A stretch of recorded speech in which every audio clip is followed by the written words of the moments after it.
Sesaat lagi Anda akan mendengarkan program Renungan Sahabat Seperjalanan bersama Pendeta Wendy Pratama. Selamat mendengarkan.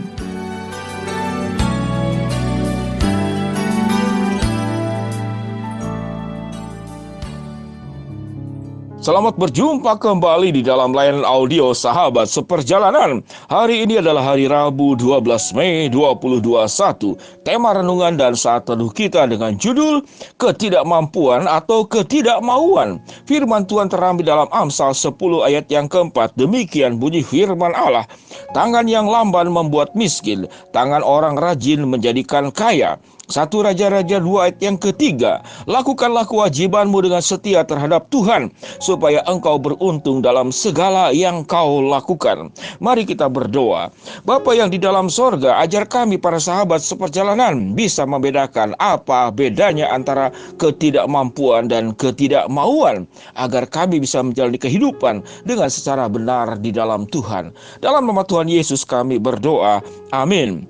Shalom sahabat seperjalanan yang dikasihi Tuhan. Apa bedanya ketidakmampuan dan ketidakmauan? Tulisannya itu mirip. Ketidakmampuan atau ketidakmauan.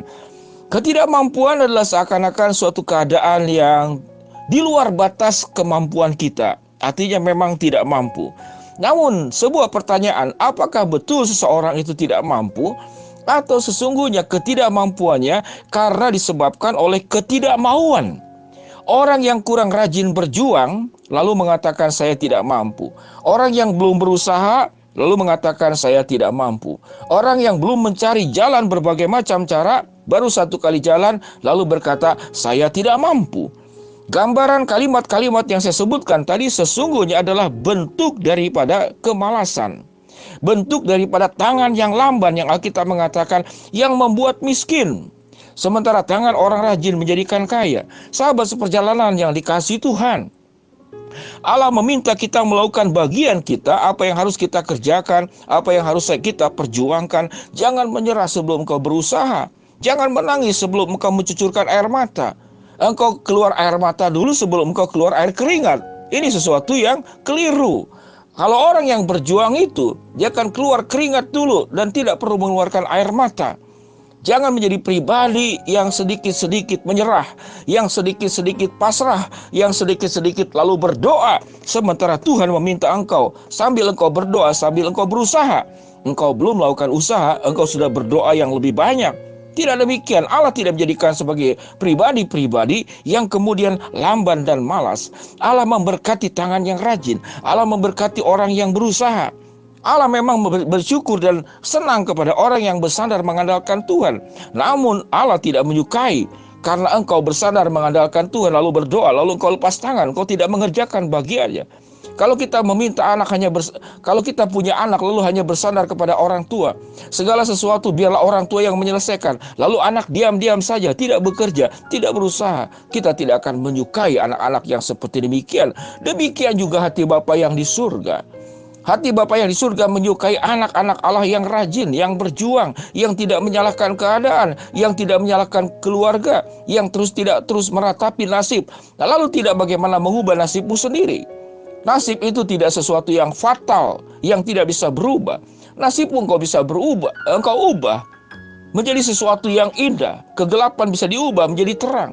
Jalan buntu bisa diubah menjadi jalan yang lancar. Bagianmu, engkau mengerjakan sesuatu sesanggupmu, semampumu. Jangan berkata engkau tidak mampu sebelum engkau berjuang.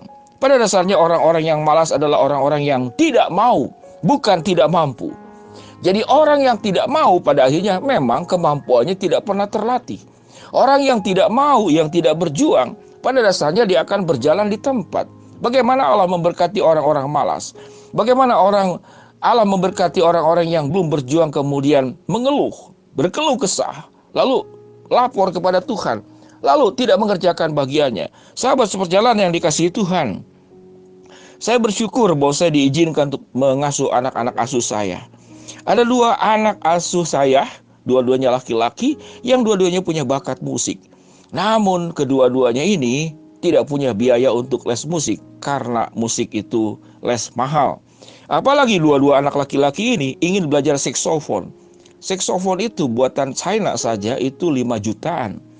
Kalau Yamaha merek Jepang itu bisa belasan juta. Sehingga saya pinjamkan saksofon. Lalu anak ini belajar. Saya mengajar saksofon kepada 2 anak ini. Anak ini berjuang semampunya. Dia punya kemauan yang keras. Saya katakan, walaupun ini adalah alat musik untuk golongan ekonomi mungkin menengah ke atas, namun engkau sanggup, saya pinjamkan alat musik ini. Lalu belajar berdua dengan rajin dan bersyukur.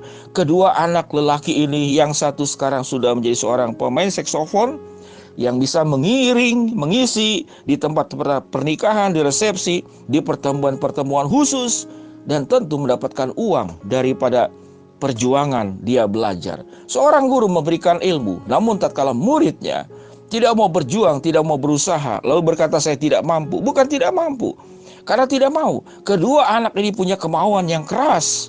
Dia berjuang, dia berusaha. Sahabat seperjalanan yang dikasihi Tuhan, ini contoh tentang anak-anak yang rajin. Kehidupan kita sebagai orang dewasa juga sama. Ada orang yang kemudian malas. Saya kenal orang ya saudara yang berkeliling dari gereja ke gereja. Setiap kali ada acara apa, khususnya acara makan, orang itu selalu ketemu. Saya kaget. Di gereja saya ketemu orang ini, tatkala saya melayani di gereja lain, ketemu lagi orang ini, pindah lagi ke gereja lain, bertemu lagi orang ini. Ternyata punya kabar, kerjaannya memang seperti demikian. Bukan tidak boleh gereja memberikan makan, bukan tidak boleh gereja memberikan bantuan, namun tatkala dia tidak mengerjakan bagiannya, ini sesuatu yang keliru. Ada juga anak-anak muda yang ingin makan enak, lalu pergi dari satu restoran ke restoran lain, mendatangi resepsi pernikahan. Hanya bermodalkan angpau, kertasnya saja diisi 5.000, lalu bawa teman-temannya makan di tempat-tempat pernikahan. Ini kreatif, ini banyak akal. Namun, ini merusakkan mentalitas yang dimilikinya. Sahabat seperjalanan, kita harus bantu orang yang kesusahan. Namun kita tidak akan membiarkan orang yang kemudian menjadi tidak punya kemauan di dalam berjuang dan dalam berusaha. Sahabat seperjalanan yang dikasihi Tuhan, apa pelajaran yang kita akan petik dari hal ini? Alkitab mengatakan bahwa kita memang punya kemampuan yang terbatas, namun kita punya kemauan yang tidak terbatas. Kerjakan kemauanmu. Engkau harus berjuang dengan kemauan yang sangat tinggi, yang berangkat dari dirimu sendiri. Jangan menjadi ayah yang malas, jangan menjadi ibu yang terus mengomel dan berkeluh kesah, menyalahkan keadaan. Allah yang tidak berjuang, yang tidak perlu berjuang. Allah berjuang di dalam mencintaimu. Allah berjuang tinggalkan surga, datang ke dalam dunia dalam mengasihimu. Sahabat seperjalanan yang dikasihi Tuhan, Allah mencintai orang-orang rajin. Allah mencintai orang-orang yang penuh dengan etikat kemauan, dengan tekad, dengan kesungguhan, dengan perjuangan sebisanya dan semampunya. Tatkala kita tidak mampu setelah kita mengerjakan bagian kita, bukankah Allah yang akan melakukan bagiannya? Bukankah Allah yang kemudian membelah laut Teberau? Bukankah Allah yang kemudian memberikan air minum kepada bangsa Israel, mengirimkan mana dari surga? Allah yang bisa menyembuhkan segala sakit penyakit yang kita alami. Allah yang bisa membangkitkan orang mati. Namun kita tidak kemudian menjadi pribadi yang hanya mengandalkan Allah, sementara apa yang menjadi perintah Allah untuk kita mengerjakan segala sesuatu dengan kemauan yang tertinggi. Jangan sedikit-sedikit berkata saya tidak mampu. Jangan sedikit-sedikit berkata saya tidak bisa. Jangan sedikit-sedikit saya berkata saya tidak sanggup. Karena itu adalah alasan untuk membenarkan diri sendiri untuk tidak melakukan tugas dan tanggung jawabmu. Mari kita berdoa. Bapa yang di dalam surga, ya Tuhan, hamba-Mu berdoa buat sahabat seperjalanan yang sedang sakit di rumah sakit ataupun di rumah. Khususnya berdoa untuk salah seorang anak asuh hamba-Mu yang kena COVID-19 dan harus ngekos di rumah sementara dia adalah tulang punggung ekonomi keluarga. Tuhan jamah, Tuhan sembuhkan. Kami berdoa juga ya Tuhan buat sahabat seperjalanan yang sedang menghadapi masalah, rintangan, persoalan dan kesulitan dalam hidup ini. Berdoa untuk salah seorang ibu yang single parent, harus membesarkan 4 anak lelakinya. Ya Tuhan, Engkau bukakan jalan, Engkau berkati, Engkau cukupkan segala kebutuhan, Engkau juga lindungi anak-anak dalam masa pertumbuhannya. Hamba berdoa buat sahabat seperjalanan sedang berharap dan memohon sesuatu. Berdoa untuk salah seorang sahabat seperjalanan yang kos rumahnya itu akan habis, dan kalau tidak membayar tentu dia akan tinggalkan kos tersebut. Kami serahkan ya Tuhan seorang ibu dengan inisial H, dengan kedua anaknya ya Tuhan, yang laki-laki dan perempuan. Engkau berkati, Engkau bukakan jalan, Engkau juga akan tolong agar ada tangan-tangan yang bisa membantu untuk terus menjaga keluarga ini bisa punya tempat tinggal sekalipun ngekos. Terima kasih Bapa, di dalam nama Tuhan Yesus kami berdoa. Amin.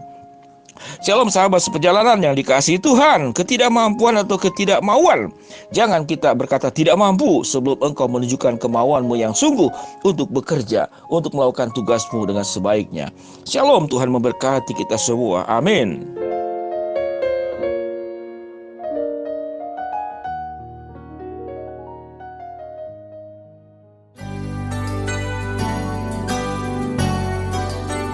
Anda baru saja mendengarkan program Renungan Sahabat Seperjalanan bersama Pendeta Wendy Pratama.